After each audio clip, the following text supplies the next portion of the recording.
Why is marketing important for physicians? What is pain point marketing? Learn the answers to these questions and many more on this episode of the Talk2MeDoc podcast. Welcome to the Talk2MeDoc podcast, where it's all about serving the early career physician. Let's talk about the unique issues that face us so we can create a better future for ourselves and those to come. And now your host, Dr. Andrew Tisser. Hey guys, it's Andrew. Welcome back to the Talk2MeDoc podcast. I am so happy to have you here. If you've listened before, thank you for your continued support.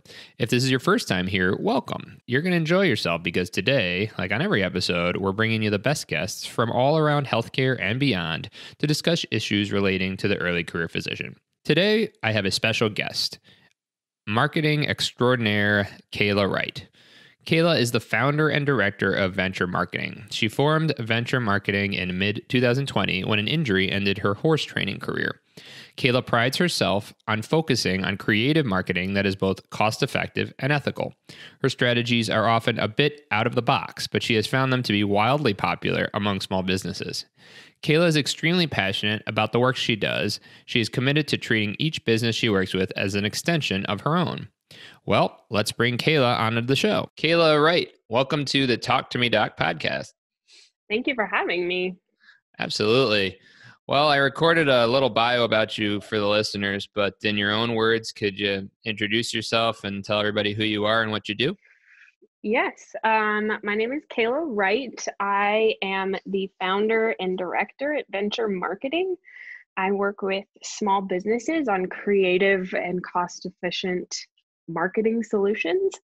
I hate calling myself a marketing agency. I prefer just to, be a marketing guru. That's kind of my thing. And that's about it. Well, that's pretty cool. So you come from a horse training background, though? I do. Yeah. I grew up riding horses. And then at 19, I moved to New Zealand so that I could work with horses full time. I was a professional international competition groom, and that was really fun. That was cool. And then I moved back to the States and I worked in Maryland, and then I worked in Florida. I moved back to Colorado, worked here for a little while, had a hip injury, and basically ended my career. So I went back to my marketing roots, and that brings us up to now. Cool. Well, sorry to hear about the injury, but glad you're still found your calling in marketing. Thanks. Yeah. Sorry. My AirPods are like flying out of my ears. Not helping anything. Anyway, sorry. I ruined it. It's good. We're all good. Okay. So I brought you onto the show for two reasons. I think all doctors need to think about marketing in two ways. And one of them is marketing themselves as a personal brand, whether or not they have a side business or their own business. And for those that have side businesses or starting businesses, of course, marketing is important. So as to my first point, I think in today's day and age, all doctors need to consider themselves a personal brand because with social media the way it is, if you have a brick and mortar clinic and you're not marketing on social media, I think you have a uphill climb as far in regards to the other clinics that do. So what do you think about all that? I totally agree. I think that a lot of people let marketing go to the side because they feel like they don't know what they're doing and it's intimidating and they don't want to do anything wrong, especially with social media. And I think the most important thing to understand when looking at marketing is that it doesn't have to be perfect. It just has to be authentic. So if you're more worried about making a mistake than you are about actually getting out there, you're already starting behind. So I would say for anybody listening that is on the fence about getting on social media and they don't know where to start, the most important thing is just starting. I know it sounds cliche, but just getting out there and really showing your true authentic self and sharing your story about why you became a physician in the first place, I think it'll set you apart from everybody else right off the bat. Yeah, I would agree. I think a lot of doctors see marketing as kind of like gross, I think, and they kind of link it together with sales, which, you know, for some reason causes some kind of negative reaction in us. And maybe they think of marketing as like, you know, Coca-Cola ads or what have you. And you know, I would argue that it's important to understand what marketing is and what it is not. So maybe you could share a little bit about what marketing really is and what it isn't, and maybe how that could help uh, doctors out there. Yeah, for sure. I would say the first thing to really understand about marketing is that it's more about top of mind awareness than anything else. So it's more about someone, you know, let's say getting a cold or having a cough or something like that, and remembering seeing a friendly face on social media and calling that person versus just Googling the nearest doctor. So that is how I would think of it. It's more of top of mind awareness. It's not this slimy, sleazy, um, you know, that pain point marketing where you're just putting people down, really poking and prodding at their insecurities and their problems, and then saying, oh, I can help you. It doesn't have to be like that. And I think that's where that whole sleazy, salesy kind of undertone comes in. So if people really just focus on it as a way to share their story and be visible to the people that are going to need them, that will help a lot. Because if you focus on marketing as sales, which it's not, they're two completely different things, then you're going to end up, again, feeling like you're trying to sell people something, you're trying to trick them, you're trying to lure them in. Whereas if you're just focused on sharing your story, sharing why you got into your practice, and really trying to focus on what makes you different and sets you apart, then you'll be better off in the long run. Yeah, that makes a lot of sense. I'd like to circle back to the pain point marketing that you brought up, because I feel like a lot of marketing agencies and a lot of so-called marketing gurus really focus on pain point marketing, and as kind of the only way, really. You know, this is the way with Yeah. Mandalorian coming out. But Yeah. maybe you could discuss like what that is, and what, for those of my listeners that don't know what pain point marketing is, and why you go a different direction, and maybe some thoughts there. Absolutely. So, pain point marketing is essentially the practice of psychologically manipulating your client or customer base into using you. The basics of it are poking at someone's insecurities or issues, bringing them down, and then saying, but I can help you come back up. So, it's unethical. It's a commonly used practice. You can see it most in the beauty industry, right? They say, oh, you can be as pretty as this woman on the TV if you buy our lipstick. And um, that's used pretty much everywhere. It's not just the beauty industry, but it's really unethical. And if you stop and think about it, you wouldn't speak to someone like that in person. So a lot of industries use pain point marketing simply because it works. Psychologically, it works, especially with the use of social media and imagery that we have now. It's very easy to make someone feel lesser than and then offer them a solution. And it is a little bit more difficult to go the other way, but in the long run, it's going to have much better results. You're going to have people coming back to you forever versus people that use you one time and, oh, surprise, they didn't feel great long lasting. They just kind of had that high of, wow, now I am as pretty as the woman on television. And then it disappears, right? So then they're brought back all the way down to the point that you put them at. And it either keeps them coming back or it gets them to where they're feeling sleazy. And usually people look for somewhere else to go. So if you really focus on anti-pain point marketing, helping people feel better, spreading information, really helping people to understand what you do instead of the solution that you provide, if that makes sense. Yeah, that makes a lot of sense. And I think in the medical profession, the least thing we would want to do is be unethical. Right. But I think a lot of people are just taught that that's the only way to do it.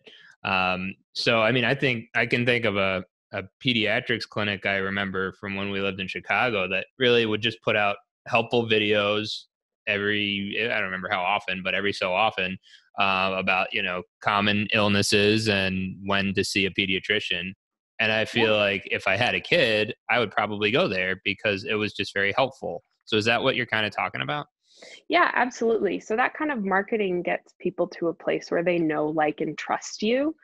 And that's far more important, and it builds better relationships. So if you come to marketing with this point of view that you're going to spread your knowledge and really show people that your first priority as a physician is helping people, and then your second priority obviously is bringing clients in. But if your top priority is to spread that information and help parents understand the difference between, just a fever versus a life-threatening situation where your kid is really sick and their fever's super high. And I think that for, if we're looking at that particular example for new parents, that would be life-changing, right? It would be the difference between sleeping and not sleeping. So if you can come forward with your knowledge base first and not treat it as some sort of secret proprietary thing that people have to pay to get access to, surprisingly enough, more people will come back to you.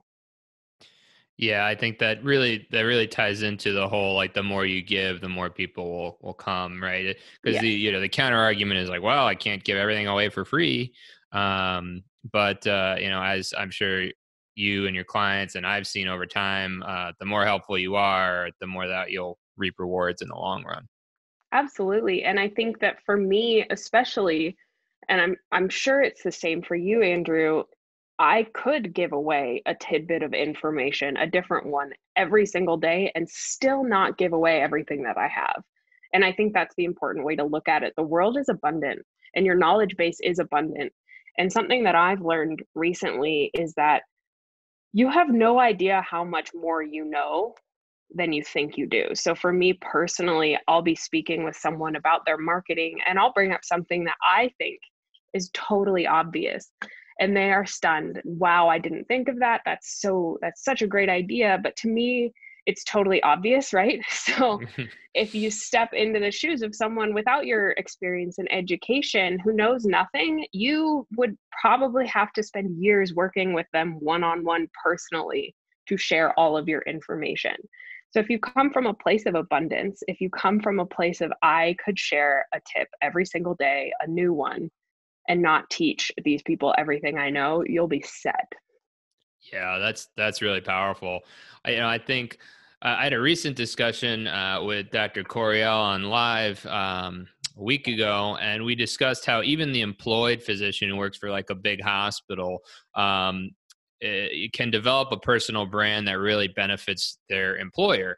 And by doing things online and sharing some of your knowledge, you really make yourself indispensable as an employee. And where we once thought that being a doctor was the ultimate job security, unfortunately, we've learned recently that that's not the case. But Mhm. certainly, using some basic marketing techniques uh, to make yourself as a brand more apparent can certainly help your employer's bottom line at the same time.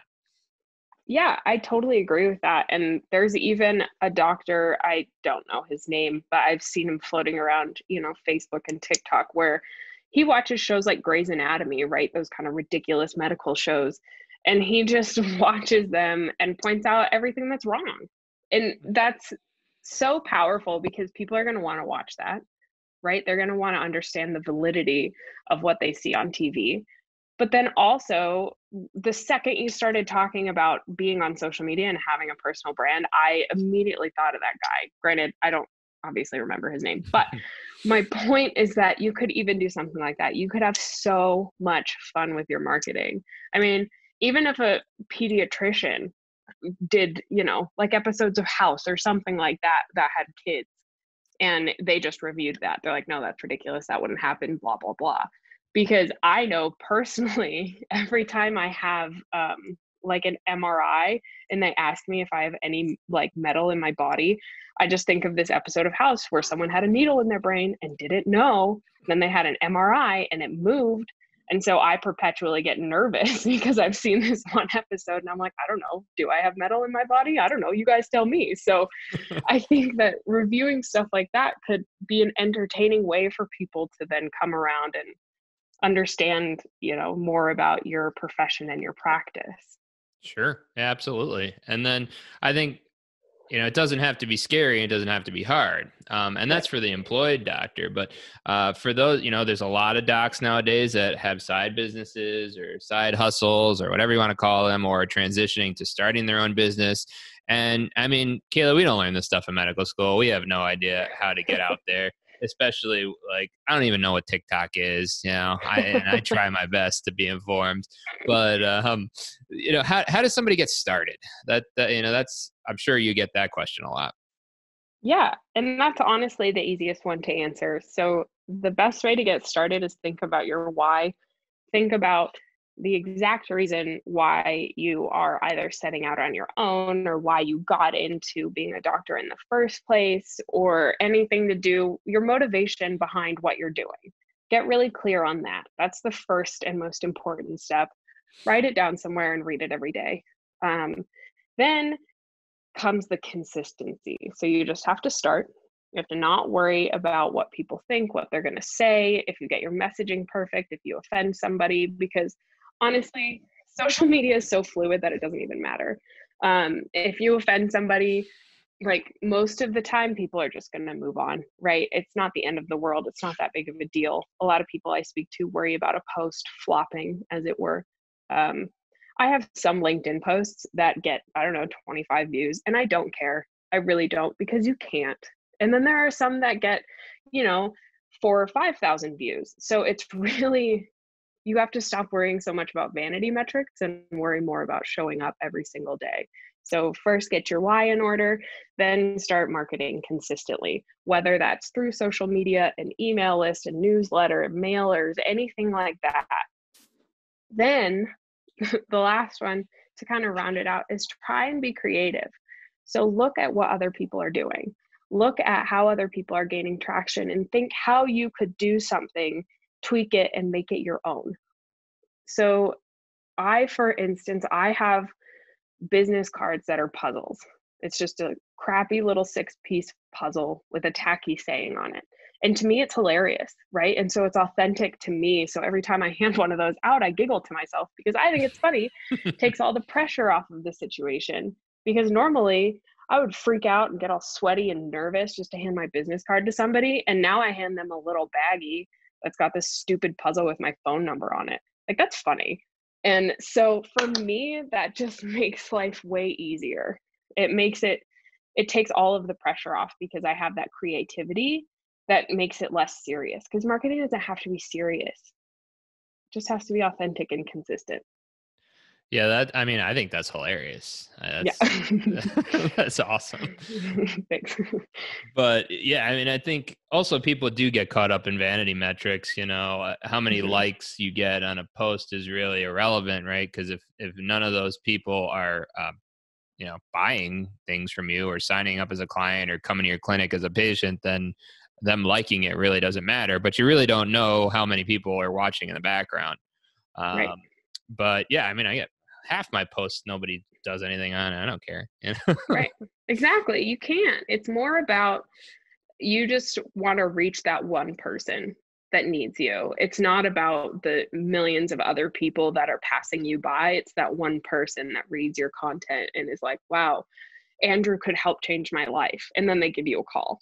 And that's what people need to focus on, that one person, not everybody else. Fair enough. So, what's coming down the pike? Any ideas on what's new and different in the social media marketing world? Yeah, it's funny you asked that. I know we've had a few conversations about this, and I do get asked this question a lot. Um, it's a funny question because we think of social media marketing and all of these things as being around forever, and it's all really new in the grand scheme of things. So for me, for me, it's more about watching how businesses are leveraging the platforms that we have versus looking down the pipeline. I mean, TikTok's even really new, right? Mm. It's brand new. And we think of that as old news now. And that's how fast our world moves.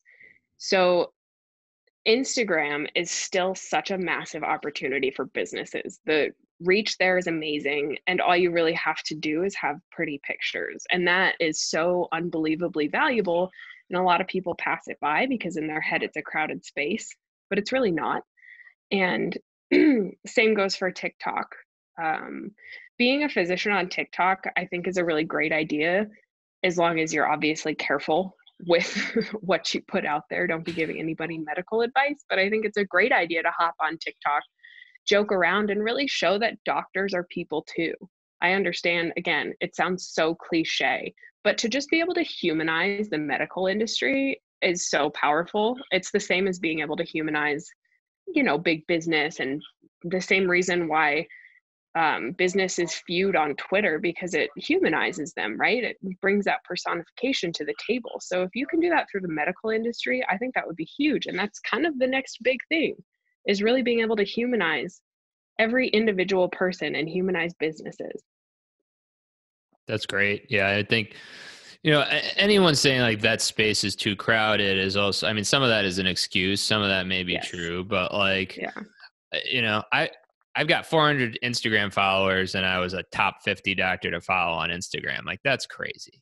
Yeah. And I've only been playing with Instagram for the last 6 months. So Right. there's so much opportunity out there. And then, that leads me to my next question. What the heck is LinkedIn stories about? I don't get it. Oh, that's a funny question. Yeah, so there's a lot of people that are torn. Half the people are saying LinkedIn's not Instagram. Get rid of the stories. I don't like it. Blah, blah, blah. And then the other half are like, wow, this really gives me more opportunity to humanize my business. So me personally, my LinkedIn stories are almost always of my dog, right? And I am someone that, if you know me, you know all about my dog. He's wildly entertaining. He's obnoxious. He's difficult. But he's also absolutely hysterical. So for me, I call him my office manager, right? Like I tell people he's my office manager, and I really keep him present through my story because that is so part of me and honestly part of my everyday life. And it gets people seeing, you know, why sometimes, like, when they speak to me, things feel a little bit chaotic, because that's how I live my life. I work in chaos. I like it. It's comfortable for me. So LinkedIn Stories gives me that opportunity to show that. And I think that that's what it's about. It gives us all the opportunity to bring people into our lives. So by going online, by doing Zoom meetings, it's humanized entire companies. It's brought everybody into each other's homes and brought people closer together. And this is just another extension of that. And I personally am all for it. I think it's really powerful. And I also think there's a certain level of commitment that comes where you show up every day and you have a post that only exists for 24 hours. I think that's really powerful.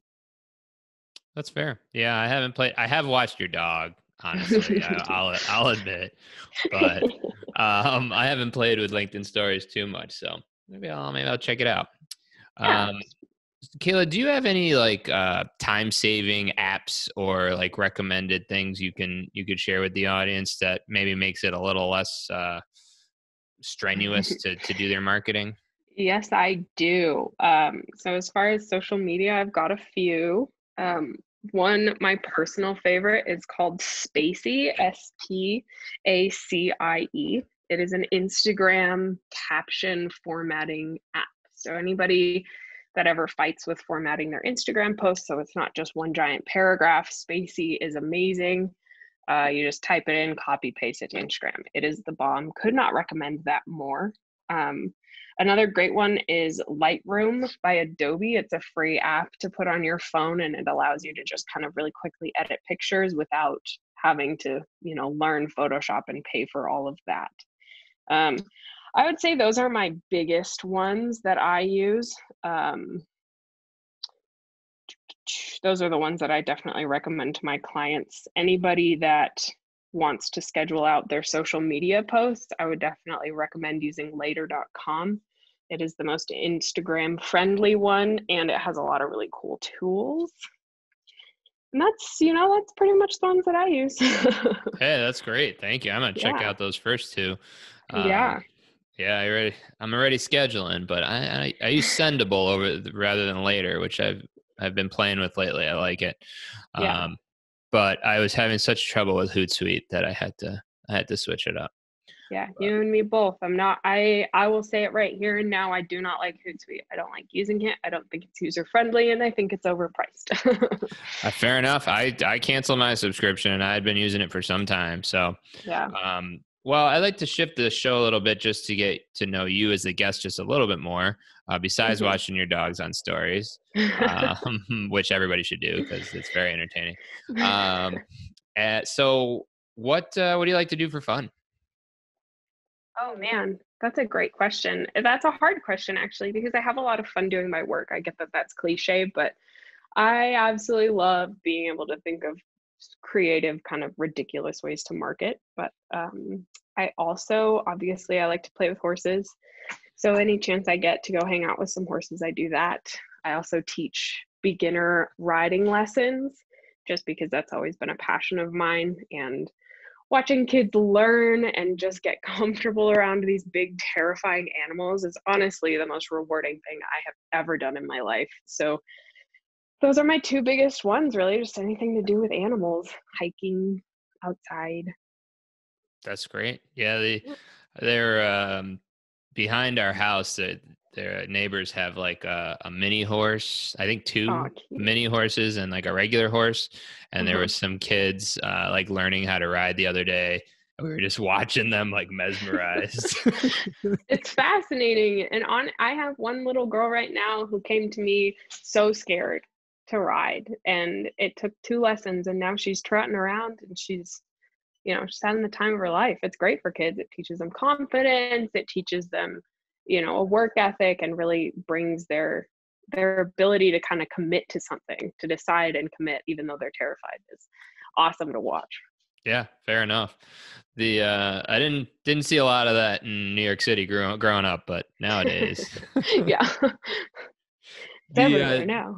No, yeah, exactly. Do you have a book recommendation for the listeners? I do. Book called The Power of Moments. It's by Chip and Dan Heath. It's a great book.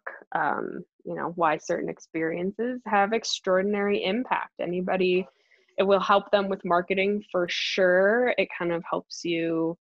Well, me personally, it has helped me really look at the moments that are happening and figuring out how to bring things forward that will make people remember things for a long time.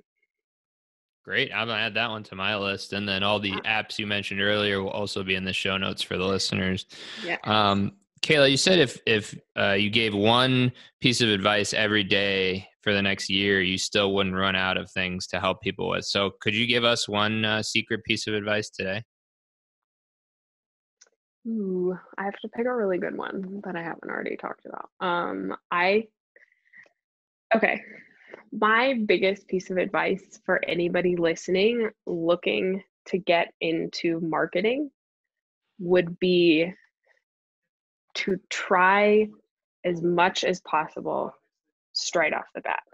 So literally throw mud at the wall and see what sticks. Listen to your audience, give them opportunity to critique. Don't hold that from them. Don't take their power away by deciding what they're going to want to see. Just throw stuff up there and they'll tell you exactly what they like. Great. That's a great one. Well, Kayla, if people want to find out more about you or perhaps learn about working with you directly, how can they find you? So they can find me on LinkedIn. My name is Kayla Wright. I'm blonde. Um, they can find me on Instagram, which is blank right now. I'm starting over with that and updating it. That is the Kayla Wright on Instagram. Or they can go to my website, which is venturemarketing.solutions.